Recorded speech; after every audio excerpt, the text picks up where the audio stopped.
बाबतीमध्ये हे आंदोलन या ठिकाणी सुरू होतं. राज्यभरातून मोठ्या संख्येमध्ये म्हणजे काल परवा 10-12 हजार शिक्षक या ठिकाणी होते. आजही 5-7 हजार शिक्षक या ठिकाणी बसलेले आहेत आणि त्यांच्या बाबतीमध्ये पूर्वी सरकारने निर्णय घेतलेला आहे. खरं म्हणजे मान्य देवेंद्रजी असतील, मान्य शिंदेसाहेब, मान्य आमच्या पवारताई आहेत, अतिशय संवेदनशील असं सरकार आपलं या ठिकाणी आहे आणि म्हणून त्यांनी गेल्या अनेक वर्षापासून प्रलंबित हा प्रश्न होता. म्हणजे मागच्या काळामध्ये 15-15, 14-14 वर्ष टप्पा पद्धत दिली जात नव्हती, पण आपलं सरकार आल्यापासून दरवर्षी यांना ही टप्पा पद्धत लागू झालेली आहे.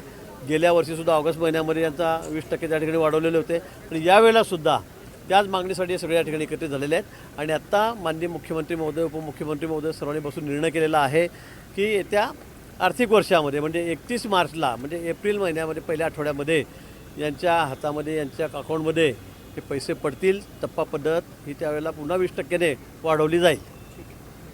ठीक. निष्पक्ष बातम्या, नवा दृष्टिकोन, युवा स्तंभ न्यूज नेटवर्क.